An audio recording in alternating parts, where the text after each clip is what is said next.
Kita awali Sindo Today dengan informasi pertama. Pemirsa, polisi menangkap pelaku mutilasi seorang pria yang ditemukan di kawasan Pancoran Mas, Kota Depok. Ya, pelaku dan korban diketahui mengontrak bersama di sebuah rumah di kawasan Cipayung Jaya.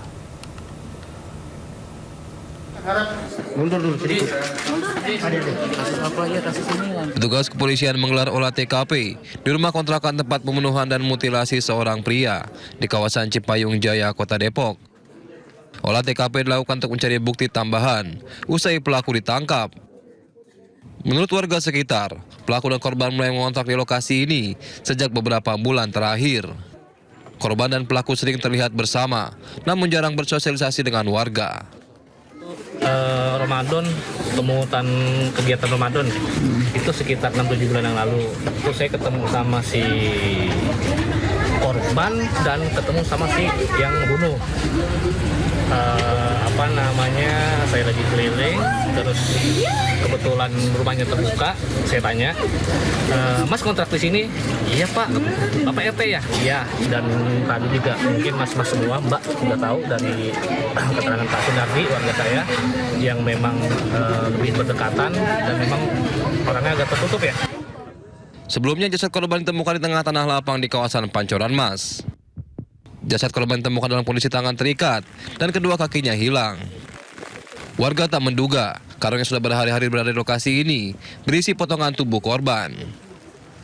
Hingga kini, polisi masih menyelidiki motif pelaku dan mencari potongan tubuh korban lainnya. Dari Depok, Jawa Barat, Iyung Rizky, iNews melaporkan. Pemirsa, usai ditangkap, pelaku mutilasi mengaku sengaja memotong tubuh korban untuk memudahkan membuang jasad korban. Ya, korban juga mengaku melakukan aksinya seorang diri.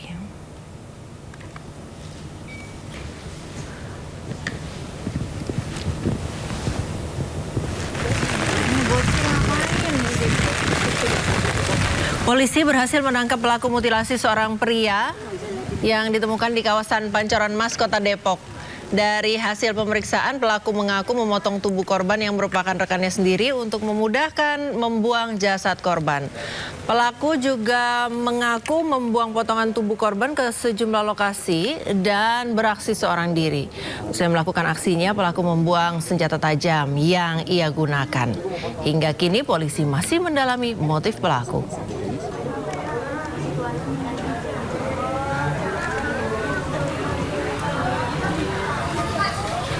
Yang kamu potong itu? Karena susah bawanya bang, di situ kan ramai orang dan perumahan juga. TKP-nya di mana sih? Oh, bantai dia di mana? Hotel kah? Oh enggak. Di mana? Kontrakanku. Di kontrakanmu di mana? Kontrakanku di Cipayung. Cipayung. apa? Blimbing. Jalan Blimbing. Jalan Blimbing. Terus? Nah, terus saya tanya, kamu mutilasinya gimana ceritanya? Pakai apa? Pakai pisau yang saya gunain buat nusuk dia juga. Bang. Pisaunya di mana? Pisaunya dari mana? Dari dapur kan saya. Pisaunya mana? Pisaunya di mana? Tak buang juga. Dibuang di mana? Dibuang di mana? Kalau itu dibuang sama baju-bajunya bang. Iya, di mana? Daerah apa sih Depok tuh, Pitara yang Kali Licin. kurang tahu nama daerahnya bang. Tapi Pitara. nanti saya tunjuk. Tapi masih ingat ya? Dibuangnya di bagian mana? Pokoknya dekat pom arah. Iya, maksudnya di lapangan kah? Di apa? Jalan raya tapi tong sampah itu ada. Lo tahu masih hafal kan? Nah, apal ya. Oh, unjukin semua. Potongannya juga. Oh, unjukin itu potongannya. Ya. Ya. Oh bunuh dia sama siapa aja? Sendiri ya kan. Viral di media sosial, seorang pasien BPJS curhat di Threads menunggu hingga 8 jam lamanya untuk menjalani pengobatan. Di awal-awal saat curhatan ini diupload, sejumlah tenaga kesehatan memberikan komentar kritikan. Ini silakan pemirsa menilai sendiri.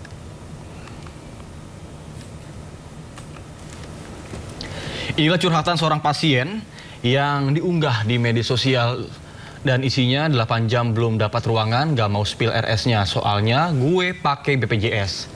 Nah, komentar ini mengundang kritikan dari sejumlah tenaga kesehatan. Muncul beberapa komentar seperti, PP-nya kayak orang have, tapi aslinya heaven kah?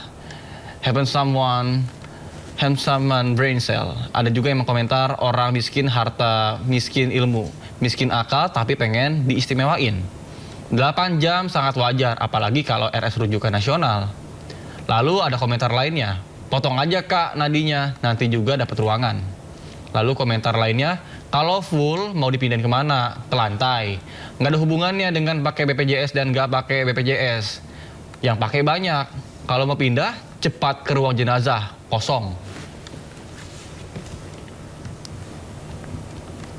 Tidak berapa lama usai ramai-ramai komentar, ternyata pasien yang menulis status tersebut meninggal dunia. Informasi ini disampaikan salah satu anggota keluarga yang update di komentar akun almarhum. Keluarga almarhum menyayangkan reaksi kritis yang dianggap berlebihan dari sejumlah tenaga kesehatan menghiasi lini komentar status almarhum yang sekedar berkeluh kesah terkait pelayanan rumah sakit.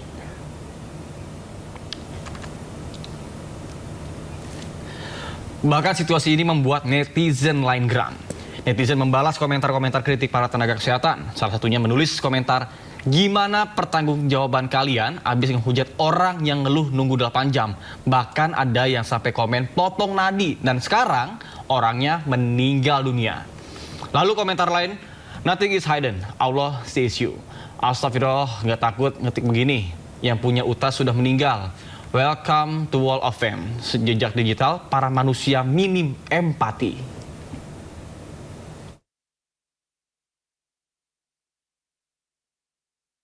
Ribuan netizen yang menyayangkan komentar tenaga kesehatan terhadap pasien yang kemudian meninggal dunia akhirnya viral. Beberapa tenaga kesehatan yang ikut berkomentar akhirnya minta maaf melalui media sosialnya. Kenalkan, nama saya Widyadini Pangestika. Pertama, saya turut berduka cita atas meninggalnya almarhum Yuhrizal. Semoga amal ibadahnya dapat diterima di sisi Allah. Amin. Yang kedua, saya mengucapkan permohonan maaf yang sebesar-besarnya kepada pihak keluarga dari almarhum Yuhrizal atas utas saya yang menambah beban emosional dan luka pada keluarga. Saya menyadari kesalahan saya dan ketidakprofesionalan saya sebagai tenaga kesehatan. Saya juga meminta maaf kepada instansi saya karena utas saya tersebut mencoreng nama baik instansi saya. Di sini saya bersungguh-sungguh untuk meminta maaf. Saya berjanji tidak akan mengulangi lagi di kemudian hari. Humbing, saya ingin menyampaikan permohonan maaf atas ketikan saya di media sosial, di Threads. Saya juga ingin menyampaikan turut berduka cita kepada pemilik utas yaitu almarhum Yuhrizal. Saya berdoa semoga segenap keluarga diberikan penghiburan.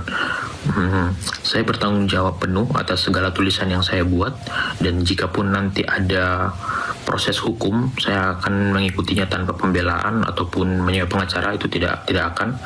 Saya juga menerima semua konsekuensi dari rumah sakit, dari ID ataupun MK ataupun pengadilan ataupun instansi lainnya. Norma Zahara, izinkan saya menyampaikan permintaan maaf dan penyesalan saya yang sebesar-besarnya terhadap sikap dan tindakan saya di sosial media Threads yang telah menyinggung dan menyakiti almarhum Yuhrizal beserta keluarga. Terkhusus untuk mereka dan untuk pada umumnya, saya meminta maaf kepada netizen Indonesia untuk memaafkan perbuatan saya yang tidak senonoh dan sangat-sangat tidak mencerminkan sebagai manusia.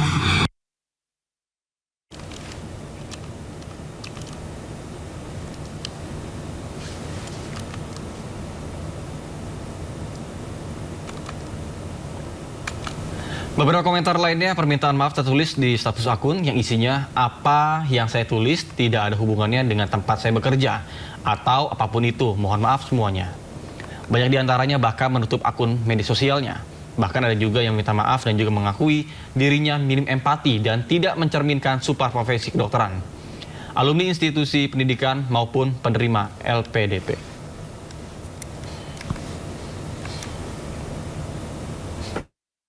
Ya, Nanta, ini mungkin bisa jadi pelajaran untuk semua orang pengguna media sosial ya, bahwa jempol ini punya kekuatan begitu ya. Kekuatan untuk menjatuhkan diri sendiri bahkan. Betul, kalau zaman dulu kan ada yang pepatah yang mengatakan bahwa mulutmu adalah harimaumu. Iya, ini kalau sekarang jarimu adalah harimaumu. Betul, dan perlu disadari juga bahwa kita sebagai pribadi terikat dengan semua hal yang berhubungan dengan kita begitu ya. Profesi, institusi, sekolah tempat kita belajar begitu. Jadi apapun yang kita lakukan itu akan membawa semuanya, Iya, begitu, akan keluarga ada gitu. efek Jadi sebelum membuat satu kalimat yang tidak berempati begitu, mungkin perlu dipikirkan keluarga saya kira-kira gimana ya kalau saya berkata-kata seperti ini. Kampus saya atau tempat saya bekerja bagaimana? Karena akhirnya ada konfirmasi, klarifikasi seperti itu tidak berkaitan dengan tempat bekerja dan sebagainya. Padahal ya nggak mungkin juga kan, pasti disebut-sebut ya. Makanya berpikirlah terlebih dahulu sebelum melakukan, sebelum berbicara ataupun melakukan ketikan-ketikan yang seperti di media itu. sosial, betul. Ya, sementara itu pemirsa, seorang pasien pengguna BPJS mengeluh di media sosial akibat diduga tidak mendapatkan ruangan hingga banyak oknum nakes justru menghujat pasien tersebut di media sosial. Ya, salah satunya tenaga kesehatan asal Tasikmalaya Norma Zahara, di mana Gubernur Jawa Barat meminta Bupati untuk menindak nakes tersebut. Kenang wali kota, nanti saya minta wali kota memberikan sanksi sesuai ketentuan yang berlaku ya. Jadi tidak boleh namanya pelayan kemudian mengungkapkan, menyampaikan perkataan yang tidak pantas apalagi pada pasien yang meninggal. Nanti kan pasti ada ketentuan yang bisa diterapkan dalam bentuk sanksi kepada nakes tersebut. Pihak Rumah Sakit Dr. Sarjito Yogyakarta menegaskan pasien pengguna BPJS Kesehatan yang viral bukanlah pasien di rumah sakit tersebut. Rumah sakit juga menegaskan dokter yang memberikan komentar nirempati di media sosial merupakan dokter peserta didik PPDS dari FKK-MK UGM yang telah dinonaktifkan sementara. Kami turut berduka cita atas beredarnya berita terutama pada pasien. Kami sangat berempati terhadap meninggalnya pasien tersebut. Namun kami perjelas dan pertegas bahwa pasien tersebut bukan pasien dari Rumah Sakit Sarjito. Jadi ini murni pasien di luar Rumah Sakit Sarjito. Kemudian yang kedua, bahwa dokter yang memberikan komentar tersebut, yang mengunggah tersebut, merupakan dokter peserta didik dari FKK-MK UGM dan RSUD Dr. Sarjito. Jadi ini murni peserta didik yang melakukan mengunggah di media sosial secara personal. Kemudian apa langkah yang akan diambil?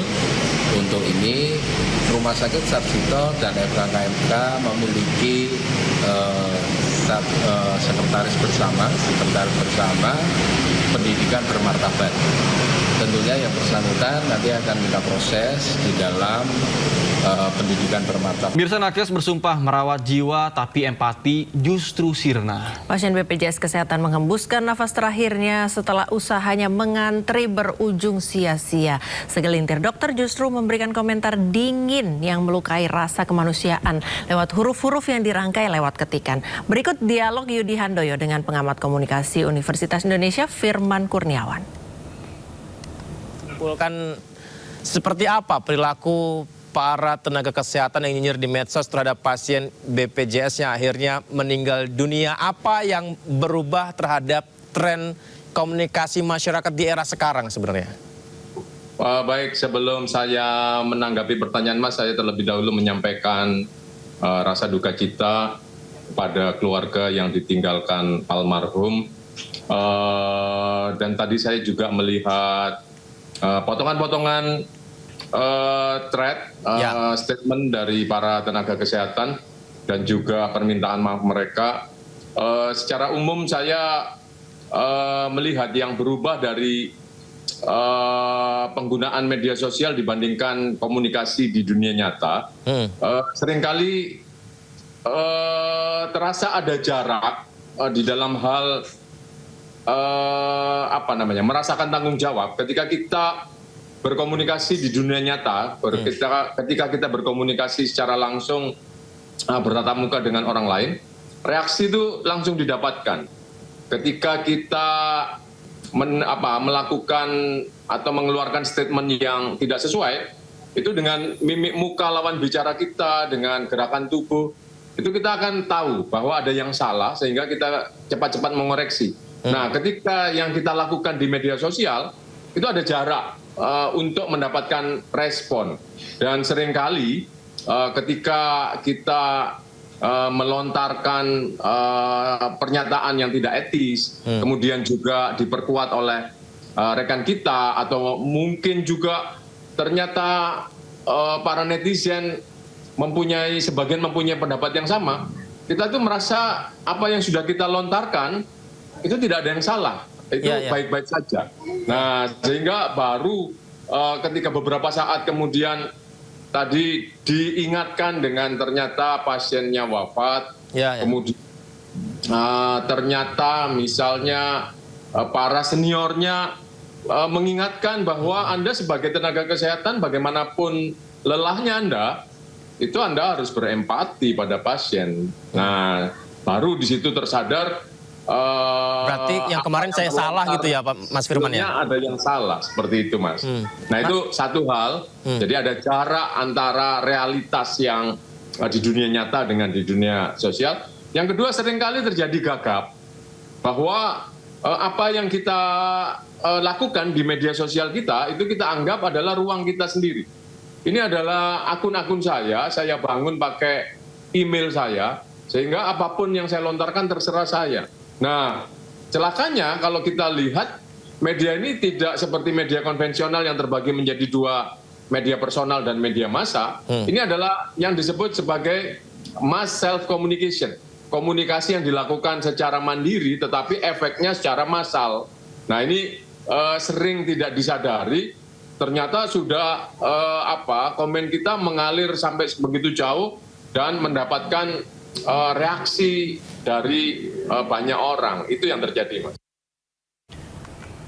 Informasi lainnya pemirsa, setelah hampir 3 pekan penyelidikan, Polres Siak akhirnya mengungkap penyebab kematian dokter PPDS anestesi Alex Kristoloris yang ditemukan meninggal di Semak Belukar, samping pagar RSUD Tengku Rafian Siak. Selain beban pendidikan, terungkap korban diduga mengalami tekanan psikologis akibat terjerat pinjaman online.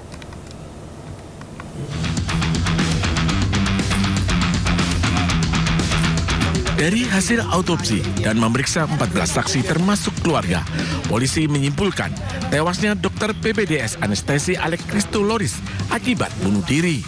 Hasil autopsi menemukan bekas suntikan di lengan kiri korban. Korban dipastikan meninggal akibat mati lemas. Hasil laboratorium forensik menunjukkan bercak darah pada barang bukti identik dengan DNA korban.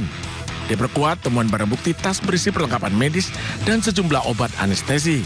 Dari rekaman CCTV juga terlihat korban datang ke lokasi seorang diri. Polisi memastikan tidak ditemukan fakta mengarah ke pembunuhan. Selain beban pendidikan, terungkap korban diduga mengalami tekanan psikologis, persoalan finansial, utang pinjaman online dalam jumlah besar. Bahwa tidak didapati adanya peran dari pihak lain yang tersangkut atau terkait dalam terjadinya peristiwa tersebut. Yang penting bahwa ada yang menjadi himpitan ekonomi terhadap korban. Sebelumnya, polisi menemukan jenazah dokter PPDS anestesi Alex Kristoloris di Semak Belukar samping pagar RSUD Tengku Rafian Siak di awal Juli lalu. Dari Kabupaten Siak, Riau, Eli Suwanti, iNews melaporkan.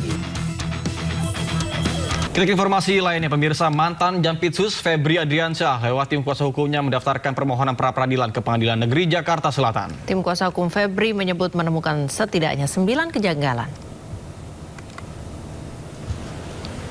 Kuasa hukum Febri Diansyah menyebut pengajuan pra-peradilan ini sebagai upaya hukum untuk menguji proses penangkapan perkara, penanganan perkara masuk kami dari aspek hukum acara pidana dan aspek administrasi proses penyidikan. Ia menegaskan langkah pra-peradilan tidak untuk menghindari proses hukum. Febri mengatakan menemukan lebih dari 9 kejanggalan dalam penanganan kasus dugaan TPPU yang menjerat kliennya. Pihaknya mengajukan 2 permohonan pra-peradilan. Gugatan pertama terkait upaya paksa Kejaksaan Agung dalam penetapan tersangka dugaan TPPU dan penahanan. Sementara gugatan kedua terkait penetapan tersangka dalam dugaan korupsi dan pencucian uang, penggeledahan dan penyitaan yang dilakukan Polda Metro Jaya dan Kortas Tipikor. Proses hukum itu baru bisa disebut proses hukum yang benar kalau dilakukan dengan cara-cara yang benar sesuai dengan hukum acara. Jadi konteks utamanya adalah mari kita sama-sama menguji bagaimana proses penanganan perkara untuk Pak FA ini. Nah, tentu saja di hukum acara nanti ada detailnya, teknisnya. Yang diuji adalah upaya paksa yang sudah dilakukan dan seluruh dokumen hukum yang terkait dengan hal tersebut. Tidak ada isu kekhususan di sini karena ini adalah upaya yang berlaku untuk semua perkara. Pra-peradilan bukan cara atau bukan langkah untuk menghindari proses hukum. Ini adalah hak yang dijamin agar kita semua bisa lebih terang melihat bersama-sama nanti proses persidangannya menguji semua aspek pemenuhan atau tidak terpenuhinya hukum acara. Kami sudah menemukan sebelumnya setidaknya ya, saya bilang setidaknya 9 dugaan atau indikasi pelanggaran hukum acara. Dan dalam beberapa hari ini kami menemukan jauh lebih banyak lagi. Betul, di sini ada 2 persoalan. Persoalan pertama, proses upaya-upaya paksa yang dilakukan sebelum diterima oleh kejaksaan. Maka itu di dalam satu permohonan tersendiri. Persoalan kedua adalah proses dan upaya-upaya paksa setelah dilakukan oleh kejaksaan. Itu di dalam suatu permohonan sendiri. Sehingga pada hari ini kami mendaftarkan 2 permohonan. Contohnya nanti gini, ini sudah mulai ada, kami lihat ya, di dalam proses itu seperti klien kami itu dipanggil tanggal 20 misalnya, diwajibkan tanggal 22 datang. Di dalam hukum acara, itu harusnya panggilan yang patut dikasih waktu 3 hari. Dan itu dilakukan sampai sekarang oleh Kejaksaan Agung terhadap semua para saksi. Sehingga kami sendiri melihat apakah masih dihormati hukum ini. Itu prosesnya yang kami akan uji di sini. Pemirsa, perkembangan informasi mengenai meninggalnya Sutrimo masih menyisakan sejumlah tanda tanya di tengah masyarakat. Pemerintah Desa Walahar, Kabupaten Banyumas, Jawa Tengah menyatakan masih menunggu status kematian Sutrimo dari keluarga.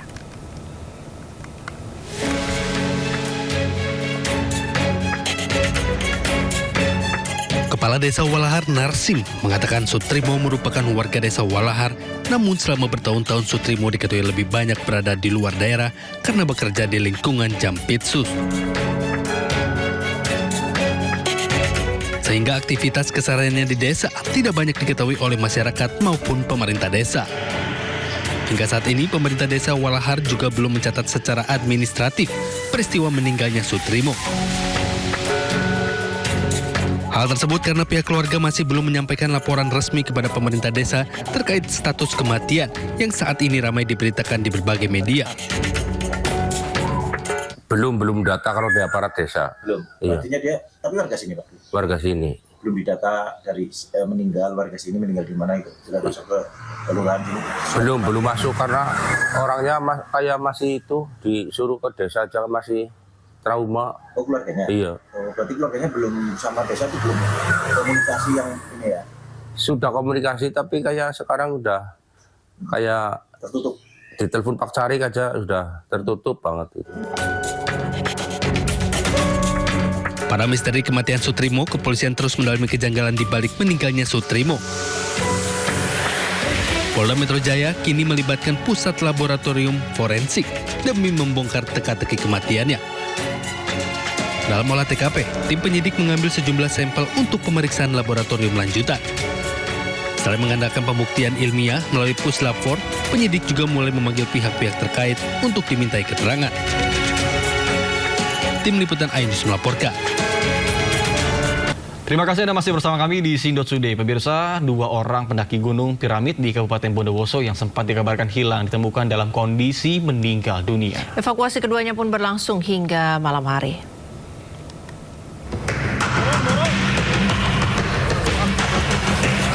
Proses evakuasi 2 pendaki yang meninggal dunia di Gunung Piramid di Kelurahan Curah Dami, Bondowoso, Jawa Timur berlangsung hingga malam hari. Kedua korban yakni Ervan, 35 tahun, dan Malia Vinda, 51 tahun, dievakuasi dari jurang menuju titik aman menggunakan sistem lowering. Medan yang terjal dan kontur Gunung Piramid yang miring hingga mendekati 90 derajat membuat proses evakuasi berjalan sulit. Setelah berhasil dievakuasi, tim forensik Rumah Sakit Bayangkara pun langsung melakukan identifikasi terhadap kedua korban untuk kemudian langsung diserahkan kepada keluarga korban. Yang menjadi tantangan untuk tim SAR gabungan adalah medannya yang cukup curam. Kita ketahui bersama bagaimana kontur dan karakteristik gunung piramid yang dengan ketinggian dan kemiringan yang cukup sangat miring, hampir mendekati 90 derajat. Jadi itu menjadi tantangan kami, tapi tidak memutus kesemangatan teman-teman dari Potensi SAR untuk melakukan teknik lowering yang paling aman. Dengan teknik tersebut kita berhasil dan sukses melakukan evakuasi kedua korban. Sebelumnya diberitakan 2 pendaki yang sempat dilaporkan hilang kontak saat mendaki Gunung Piramid dan ditemukan dalam kondisi meninggal dunia pada Selasa. Kedua korban adalah Malia Vinda, 51 tahun, warga Surabaya, dan seorang pemandu lokal bernama Ervan, 35 tahun, ditemukan di jalur Panggung Naga di bawah jurang di kedalaman sekitar 60 meter. Dari Bondowoso, Jawa Timur, Rizky Amirul Ahmad, A-News melaporkan.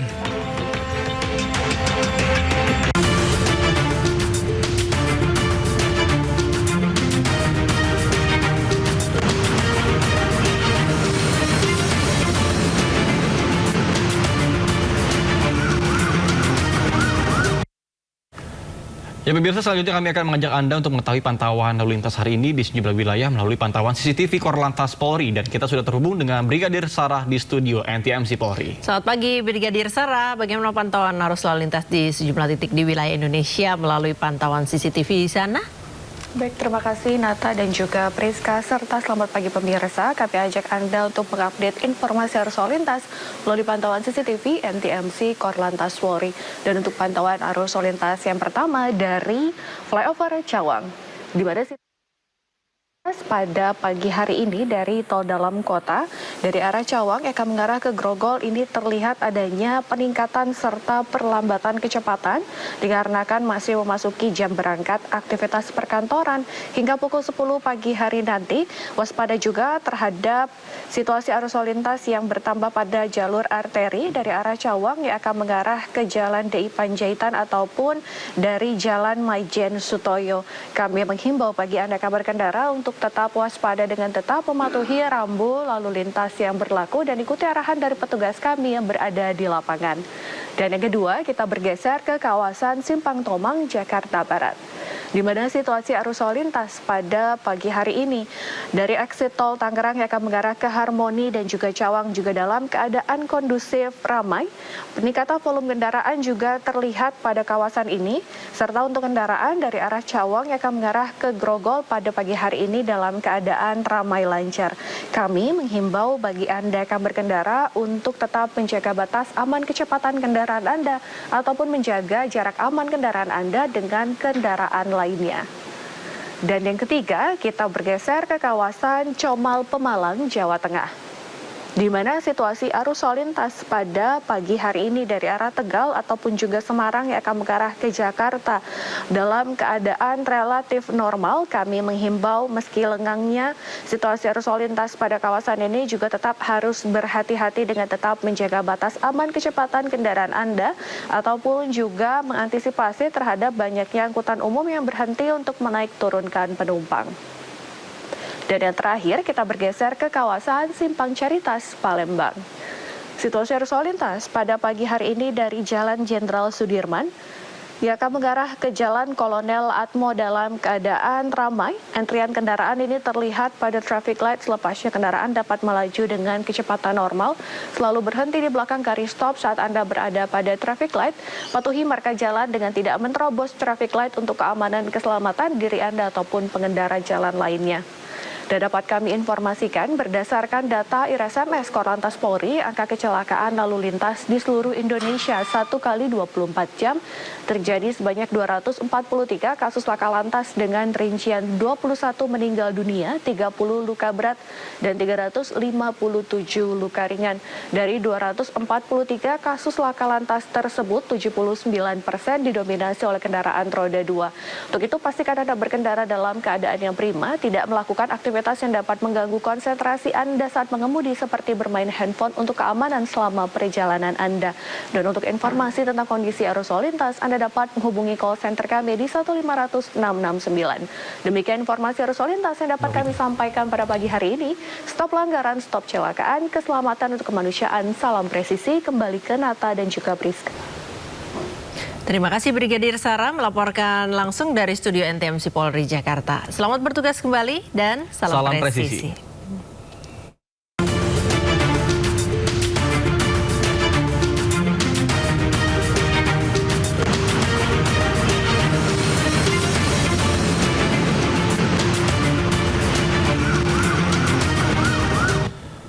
Pemirsa, aksi tawuran antar supporter di Sidoarjo, Jawa Timur pecah. Polisi dengan cepat melerai aksi tawuran sehingga tidak timbul korban.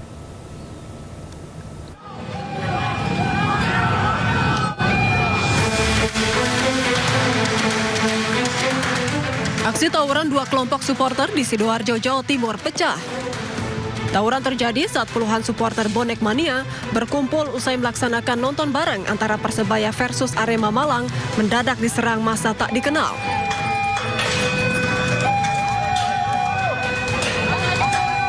Dengan spontan, sejumlah supporter mengejar massa tak dikenal tersebut dengan membawa petasan kembang api dan bambu.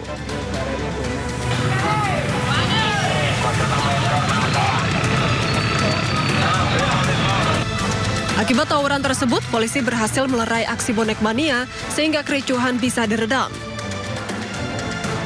Jadi untuk kronologi singkat, saat itu ada sekelompok pemuda supporter kurang lebih 20 kendaraan berboncengan melintas di depan warkop yang saat itu melaksanakan nobar. Jadi sambil melintas menyalakan kembang api diarahkan ke warkop sehingga terjadi keributan. Pasca kejadian, untuk antisipasi terjadinya aksi susulan, polisi menyiagakan sejumlah personel di sekitar lokasi kejadian. Dari Sidoarjo, Jawa Timur, Pramono Putra, iNews melaporkan. Pemirsa, seorang polisi menganiaya wanita lansia hingga tewas di desa Punden Rejo, Deli Serdang, Sumatera Utara. Pelaku tega menghabisi nyawa korban karena kesal tidak diberikan pinjaman uang 50 juta rupiah.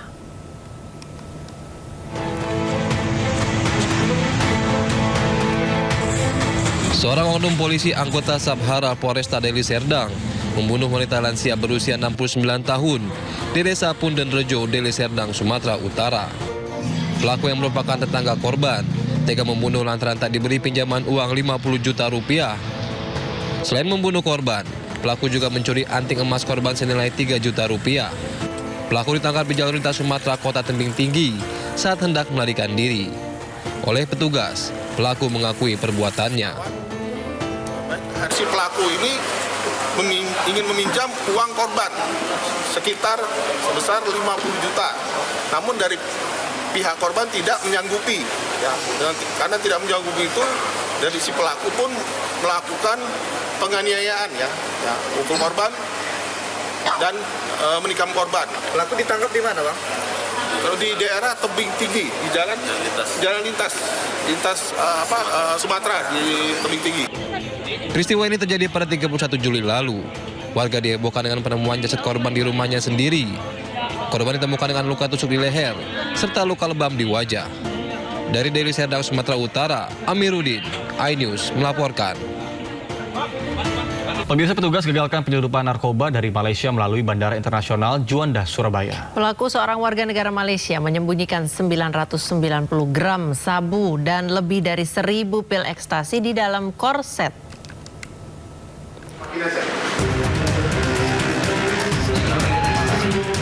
Seorang warga negara Malaysia penumpang pesawat rute Kuala Lumpur Surabaya harus berurusan dengan Satgas Pengamanan Bandara Juanda karena kedapatan membawa narkoba jenis sabu dan pil ekstasi. WNA tersebut ditangkap di terminal kedatangan internasional Bandara Juanda, Surabaya.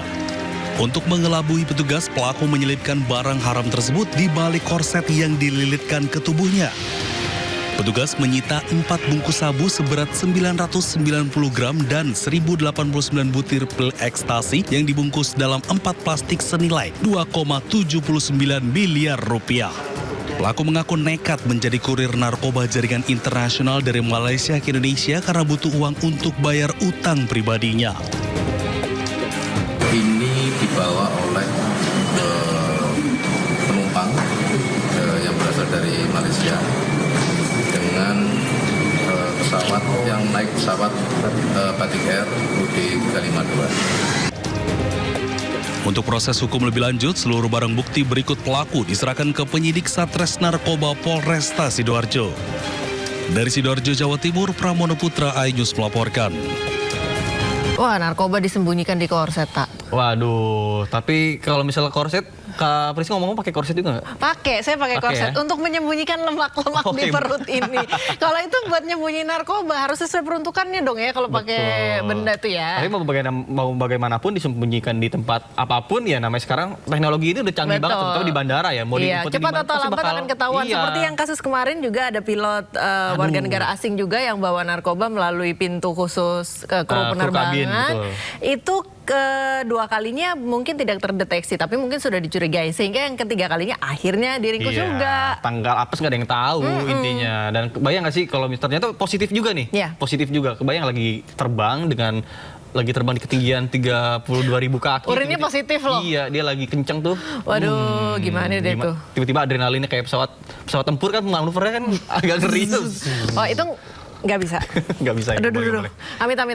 Amit. Oke, kita ke informasi selanjutnya, pemirsa. Sebelumnya petugas keamanan Indonesia juga menggagalkan upaya penyelundupan narkotika melalui jalur penerbangan internasional dari Malaysia. Pelaku merupakan seorang pilot maskapai asing yang diduga memanfaatkan fasilitas khusus kru penerbangan untuk membawa puluhan ribu butir ekstasi ke Indonesia. Ini tadi yang baru saja kita bahas ya. Betul.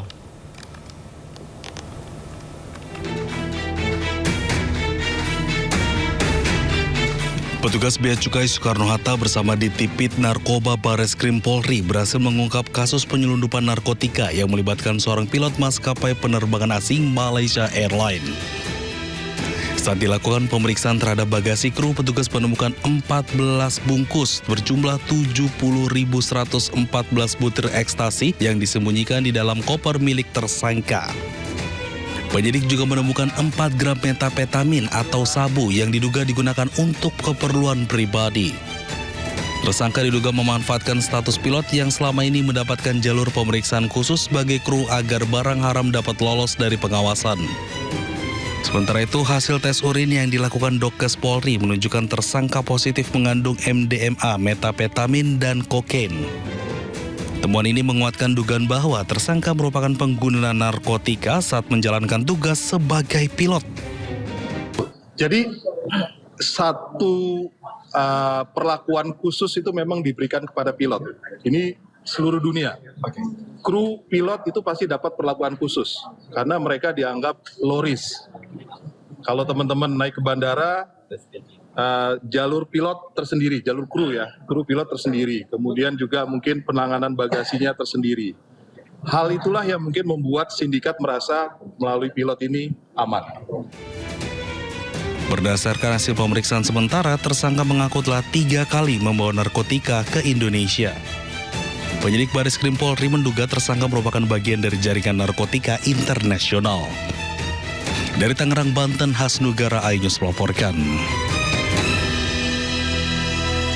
Mirsa, Kapolri Jenderal Polisi Listio Sigit Prabowo merespon isu yang beredar mengenai adanya surat presiden atau surpres terkait dengan pergantian dirinya sebagai Kapolri. Sebelumnya DPR membantah telah menerima surat presiden terkait pergantian Kapolri.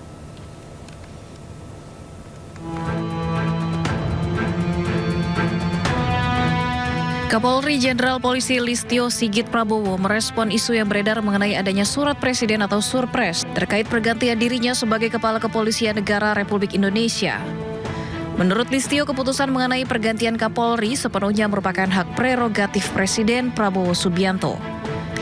Listio pun siap mengikuti apapun keputusan yang diambil oleh Presiden. Itu kan prerogatif Presiden. Jadi ya buat kita prajurit kan apapun dilaksanakan. Kita menunggu saja. Enggak ya sama sekali ya. Sangat tidak. Sementara itu, Kepala Badan Pengendalian Pembangunan dan Investigasi Khusus atau BAPISUS, Aris Marsudianto menyatakan agar publik menunggu waktu terkait isu surpres pergantian Kapolri. Ada nggak, Pak? Alah, tunggu tanggal waktunya.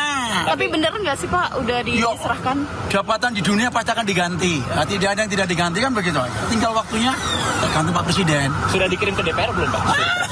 Udahlah, tunggu aja ya.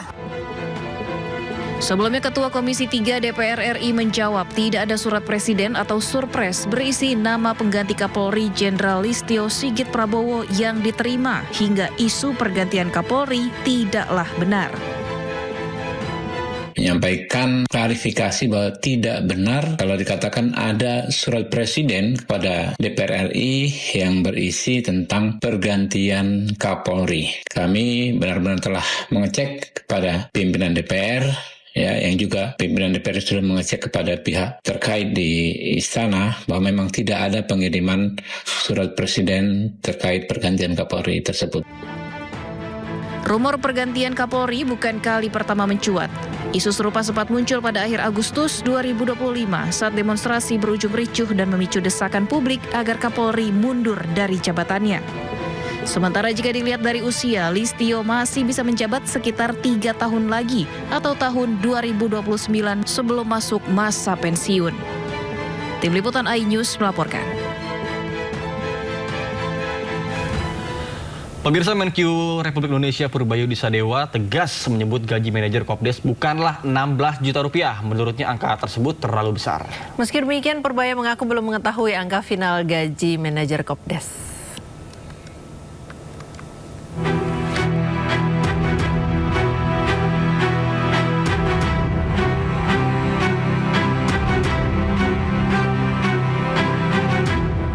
Menteri Keuangan RI Purbaya Sadewa ungkap gaji manajer Koperasi Desa Merah Putih yang mencapai 16 juta rupiah per bulan tidaklah benar. Dijumpai di Kementerian Keuangan hari Rabu, Purbaya sebut angka itu terlalu tinggi. Bahkan dengan tegas ia menyatakan pemerintah tidak akan menyetujui usulan tersebut apabila memang diajukan. Meski begitu, Purbaya mengaku belum mengetahui angka final gaji manajer Kopdes. Kalau 16 juta pasti salah, kegedean kayaknya. Saya dengar UMP lebih sedikit aja masih ketinggian. Tapi saya nggak tahu angka yang terakhir berapa, tapi nggak sampai segitulah. Berarti akan kalau nggak, Anda pindah sana. Berarti jadi kita belum lihat angkanya. Belum diputuskan. Tapi nggak sampai segitu pasti. Kalau segitu ya kita nggak setujuin aja, selesai. Sebelumnya, rangkaian pembekalan bela negara dan manajerial program SPPI atau Sarjana Penggerak Pembangunan Indonesia bagi calon manajer koperasi desa resmi berakhir.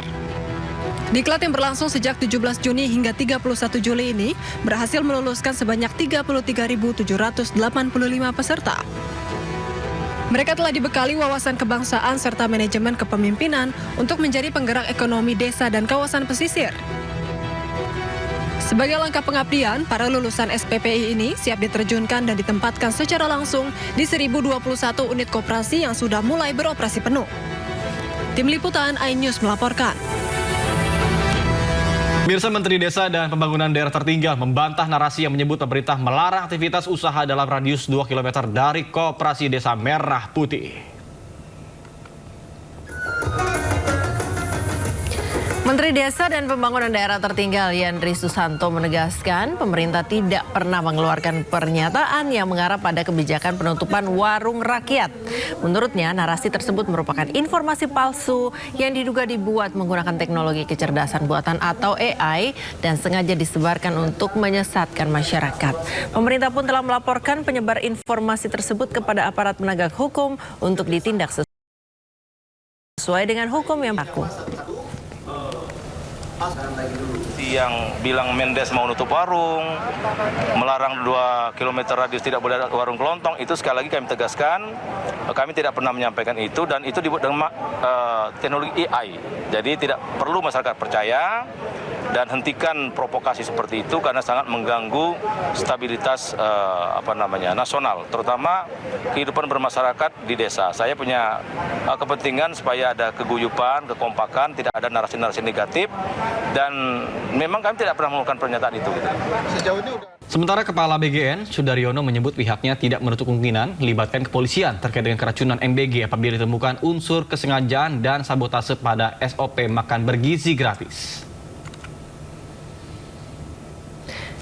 Ditemui pada Rabu sore, Sudaryono menyebut hingga saat ini pihak BGN telah memberi sanksi tegas kepada SPPG yang menyebabkan keracunan seperti memberhentikan kepala SPPG terkait. BGN bersama Kementerian Kesehatan juga berkoordinasi melakukan tindakan preventif dengan mendorong setiap SPPG untuk memperoleh sertifikat sertifikat Like Hygiene Sanitasi atau SLHS. Terkait hal tersebut, BGN juga akan secara tegas memberhentikan operasional SPPG yang tidak layak mendapatkan SLHS.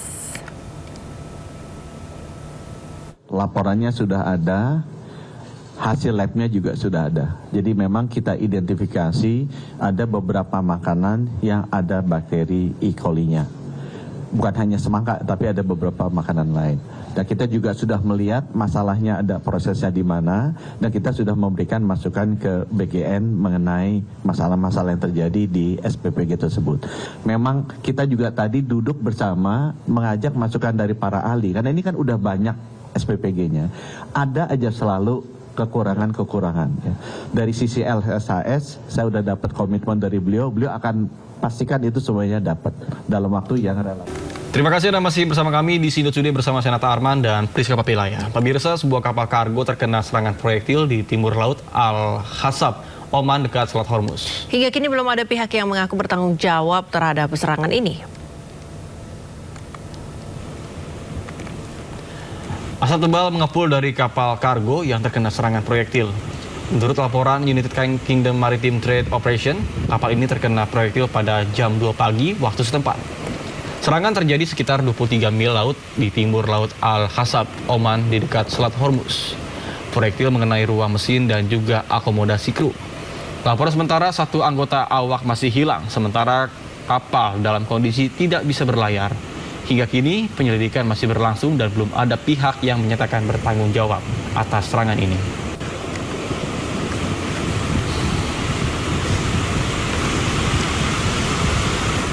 Serangan ke kapal di sekitaran Selat Hormuz menunjukkan kondisi di selat tersebut masih panas. Namun negosiasi antara Oman dan Iran masih terus berlangsung.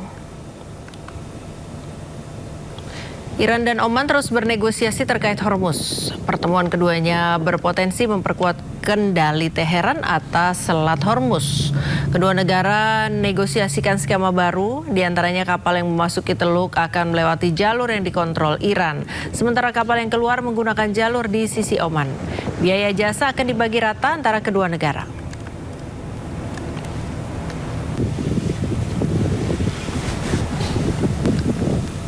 Pemirsa, tentara pendudukan Israel menyerbu kamp pengungsi Kaulandia Utara Yerusalem. Tidak hanya itu, pasukan bersenjata Israel juga menganiaya warga Palestina.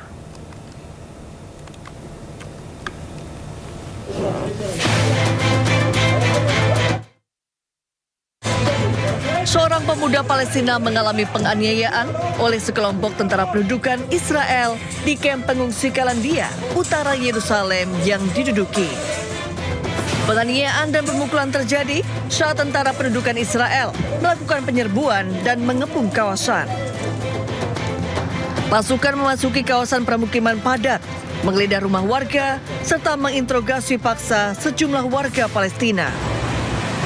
Penyerbuan ini membuat situasi di kawasan ini mencekam.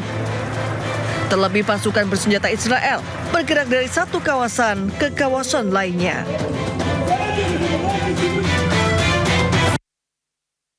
Pemirsa, rencana kontroversial muncul dari Israel. Pemerintah mengusulkan penggunaan buaya untuk menjaga blok penjara berisi tahanan Palestina. Bahkan gagasan ini langsung memicu gelombang kecaman dari berbagai pihak di dunia.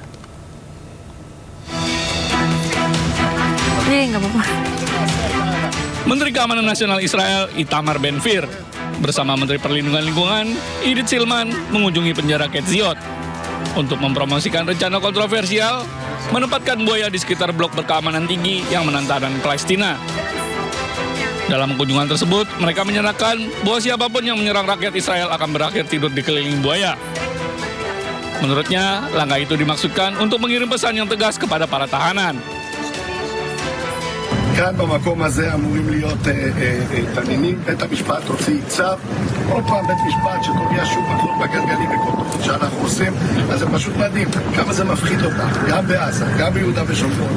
השיח הוא שהם מדברים מפחדים. במזרח התיכון בעל הבית צריך להשתגע, ככה זה עובד, אז אינשאללה תנינים, להיאבק בבית המשפט, ואחרי זה גם עונש מוות למחבלים. אין כרגע פיגועים, אבל אם יש פיגועים, עונש מוות. Gagasan yang disebut terinspirasi dari fasilitas penahanan di Florida itu langsung menuai kecaman luas. Sejumlah kelompok hak asasi manusia menilai sebagai kebijakan yang kejam dan tidak manusiawi.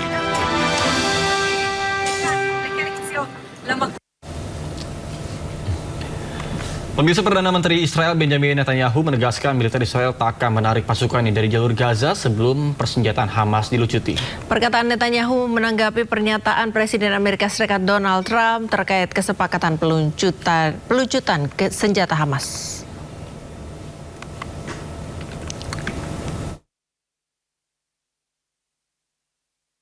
Perdana Menteri Israel Benjamin Netanyahu angkat bicara terkait Amerika Serikat yang umumkan kesepakatan pelucutan senjata dengan Hamas. Lewat proposal Board of Peace atau Dewan Perdamaian, pelucutan senjata Hamas disertai dengan penarikan pasukan Israel dari Gaza. Namun Netanyahu tegaskan militer Israel tidak akan menarik pasukannya dari Gaza hingga pelucutan senjata Hamas harus diselesaikan terlebih dahulu. על האינטרסים הביטחוניים שלנו. אנחנו לא נסוגים מהקווים הנוכחים שלנו עד שהחמאס יפורק לגמרי מנשקו. 1. 2. אנחנו מנחים את חיילי צה"ל לעשות כל מה שצריך כדי להגן על עצמם, להגן על שטחנו, להגן על אזרחינו. 3. הנשיא טראמפ חושב, וצוותו חושבים, שהם יכולים להביא את החמאס להתפרק מנשקו ולפרז את עזה. אנחנו בודקים את זה. הם שלחו לנו טיוטה, לא הסכמנו, לא טיוטה שלנו, שלחנו את ההערות שלנו. אגב, שלחנו את ההערות שלנו לפני שקיבלנו מסע תקשורתי בעניין. Sebelumnya Presiden Trump menyatakan pelucutan senjata Hamas dan faksi-faksi bersenjata lain di Gaza akan dilakukan bertahap. Setelah pelucutan senjata selesai, pasukan Israel akan mundur dari Gaza. Trump juga menyatakan kesepakatan ini sebagai tonggak sejarah dan langkah besar upaya perdamaian di Timur Tengah. Most people said that would be a deal that would be undoable. Now, will it go through its ups and downs? It's a very complex situation over there. The people are very complex and difficult. Many cases wonderful, in many cases not so wonderful. But that will be it's a great breakthrough. Nobody thought that would be possible to disarm Hamas. Konflik Hamas dan Israel yang berkepanjangan telah timbulkan krisis kemanusiaan di Gaza, di mana puluhan ribu warga Palestina tewas. Diharapkan kesepakatan dengan Amerika Serikat ini benar-benar membawa perdamaian untuk Gaza. Pemirsa, pasukan Israel menghancurkan daerah Wadi al-Salauki, wilayah Lebanon Selatan. 4 buldoser Israel dilaporkan meratakan tanah dan mencabut pepohonan di wilayah tersebut.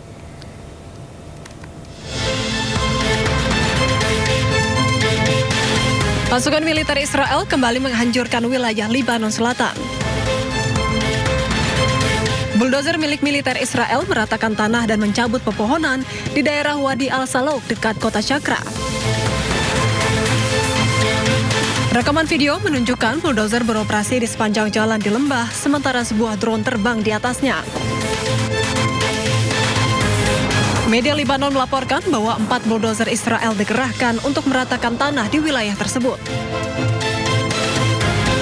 Hingga kini pihak Israel belum memberikan komentar terkait aktivitas tersebut.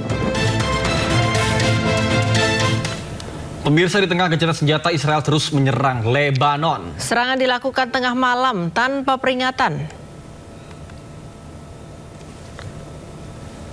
Israel melancarkan serangan besar-besaran ke wilayah Majdal Zone, Lebanon Selatan. Serangan terjadi tanpa peringatan dan juga menghantam rumah-rumah warga. Israel mengklaim bahwa serangan ini sebagai upaya menghancurkan infrastruktur bawah tanah Hizbullah, termasuk terowongan. Serangan ini dilakukan di tengah gencatan senjata yang dimulai sejak April 2026 yang lalu.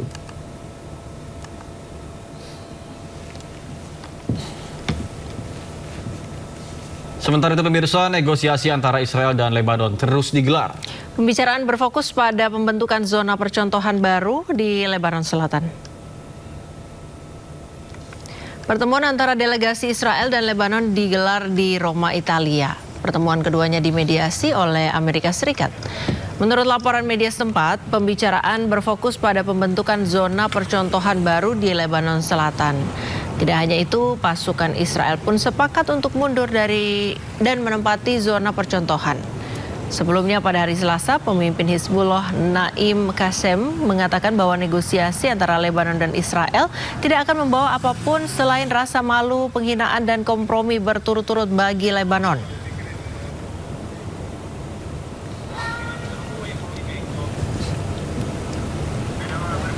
Pemirsa, terekam kamera para wisatawan di pantai Rusia Selatan menyaksikan momen mengerikan saat drone bunuh diri menabrak resor yang penuh pengunjung.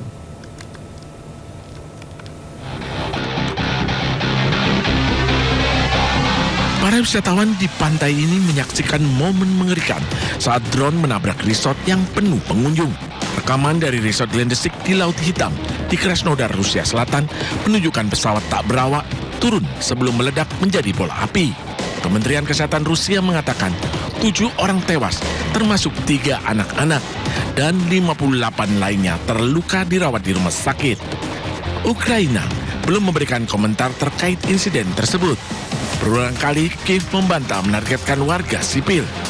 Ketegangan ini terus terjadi setelah Moskow melancarkan serangan militer di Ukraina pada akhir Februari 2022. Pemirsa, drone Ukraina diduga serang kapal kargo Turki yang tengah berlayar di Laut Hitam. Serangan terjadi pada Senin saat kapal Roro Nadeza tengah berada di 20 mil laut dari pelabuhan Novorossiysk, Rusia menuju Samsun. Akibat serangan drone Ukraina, kapal kargo tersebut mengalami kebakaran dan kerusakan. Awak kapal pun berjibaku untuk memadamkan api. Dilaporkan 12 awak kapal berhasil dievakuasi dengan kondisi 3 pelaut kritis dan sejumlah kru mengalami luka-luka.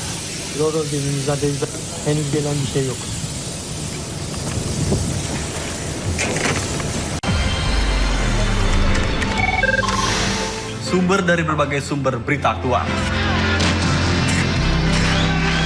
Informasi, sumber inspirasi. Dari acara deklarasi saji lugas, tegas, dan berkelas. Hasil gelar perkara. Semuanya lengkap di sini. Sindo News TV, Beyond Headlines.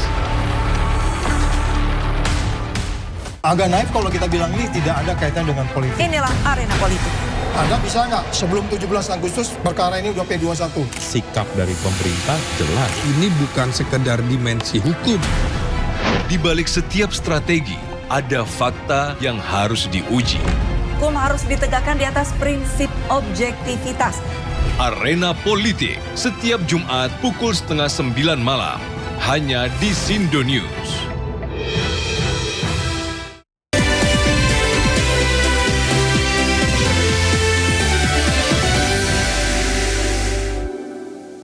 Pemirsa, mantan Menteri Pendidikan dan Kebudayaan, Riset dan Teknologi Nadiem Makarim hari ini menjalani sidang perdana banding perkara pengadaan Chromebook. Sidang digelar di Pengadilan Tinggi Jakarta. Memori banding dari pihak Nadiem mengkritisi berbagai pertimbangan hakim yang dilontarkan dalam putusan kasus Chromebook yang menyeret mantan menteri tersebut. Salah satu pertimbangan hakim yang dipermasalahkan yakni terkait pemberian surat kuasa atas pengurusan saham Nadiem di PT Akap dan PT Gojek Indonesia kepada pihak lain. Terdakwa dalam memori bandingnya dapat meminta agar saksi dan ahli tekanan-tekanan kepada hakim ini akan tidak terjadi lagi. Bahwa hakim bisa independen, hanya mengikuti fakta pengadilan dan bisa mengikuti hati nurani mereka. Itu alasan kedua kenapa saya jauh lebih optimis. Dan untuk menjawab pertanyaan saudara, kenapa selalu susah sekali membebaskan orang yang bersalah, mungkin ada hubungannya dengan tekanan-tekanan di luar ruang sidang yang terjadi. Tapi harapan besar untuk negara kita, tekanan itu dan kelompok-kelompok yang melakukan tekanan-tekanan itu demi mengkriminalisasi orang sekarang sudah diganti. Harapan saya diganti dengan orang-orang yang punya integritas lebih baik. Jadi semoga sistem pengadilan kita tidak kembali ke masa lalu dan menjadi lebih baik. Pemirsa, sidang pemeriksaan banding kasus korupsi pengadaan Chromebook dengan terdakwa Nadiem Makarim digelar di Pengadilan Tinggi DKI Jakarta. Hakim tingkat banding mengabulkan sebagian permohonan dan berharap seluruh saksi yang telah diizinkan dapat hadir agar proses persidangan banding berjalan secara efektif dan efisien. KUHP ada kata-kata dapat dilakukan pemeriksaan ulang. Artinya tidak wajib untuk dikabulkan permohonan. Tentunya dengan argumentasi tertentu ya yang tadi sudah disampaikan oleh majelis hakim, sehingga tadi hanya dikabulkan untuk sebagian. Harapan saya nanti ke depan saksi-saksi yang sudah diberikan izin untuk didengar keterangan lagi nanti diharapkan bisa hadir tepat waktu sehingga persidangan bisa berjalan secara sederhana, cepat ya. Pemirsa, sidang pra-peradilan ketiga yang diajukan oleh Roy Suryo dalam kasus tudingan ijazah palsu Presiden ke-7 Republik Indonesia Joko Widodo akan diputuskan pada Kamis 6 Agustus 2026. Dalam sidang pra-peradilan ketiga, pihak Roy Suryo menuntut ganti kerugian material terhadap penahanan yang dilakukan oleh Polda Metro Jaya. Dalam gugatannya, Roy Suryo menuntut ganti rugi sebesar 206 juta rupiah atas dugaan tindakan upaya paksa dan kesewenang-wenangan penyidik Polda Metro Jaya dalam melakukan penahanan. Sidang putusan akan menjadi penentu apakah permohonan ganti rugi dan keberatan atas prosedur penahanan yang diajukan oleh Roy Suryo diterima atau ditolak oleh pengadilan.